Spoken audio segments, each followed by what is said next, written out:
The job of a rookie Carrollton cop was to direct traffic around an accident scene. Seems pretty simple, right? Absolutely, but then an accident rolled up on him. Fox 4's Phil Alvarado joins us now with this fiery rescue. Phil, what do you have?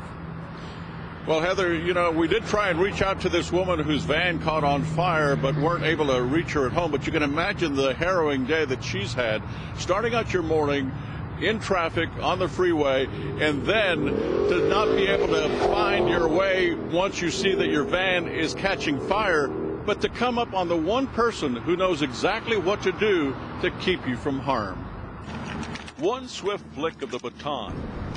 And I told her to climb into the back seat so I could bust the front window out. In an instant, Officer Nick Berry's career as a first-year rookie with the Carrollton Police Department took a dramatic turn. With her van on fire, a woman drove up to Officer Berry on the Bush Turnpike as he directed traffic away from an accident. This is a look at the van in the shop where it was towed. There's sparks dropping from the bottom of her car. Whatever was causing the fire, it seemed to prevent the electric windows from working or the door from opening, and the situation quickly turned dire. I mean, it was smoking a little bit whenever she pulled up. It was filled up by the time she got out. Officer Berry won't say he's a hero, and he can't say he saved the woman's life, but she didn't have a moment to spare, and she found Officer Berry just in time. And there's no doubt in the back of my mind that had we not been sitting there, there very well could have been a different outcome. Fortunate enough, we were there, you know, right place, right time, kind of divine intervention type deal. Officer Berry has one of the biggest calls he's had so far and learned a valuable truth. So many times people think there's a negative light shed on cops and that all we're just out there to get everybody. That's not the case. It's nice to have a positive effect on somebody.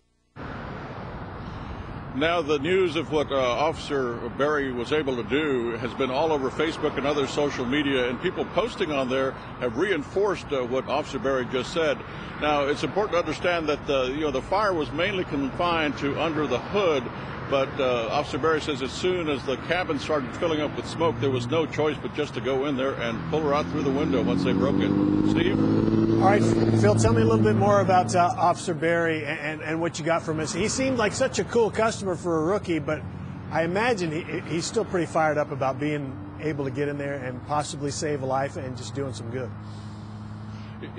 He is very cool, and he was able to stay calm, and that's made all the difference. You know, we know that he moved to North Texas with the intention of becoming a police officer, and you know, he was with a training officer until about 3.5 weeks ago, so he's only been out on patrol on his own for 3.5 weeks, but again, his training has served him well. He's 27 years old, and his birthday is tomorrow. Quite a birthday present. That's a great story. Good for him. And he is a cool customer. All right, Phil Alvarado, thanks.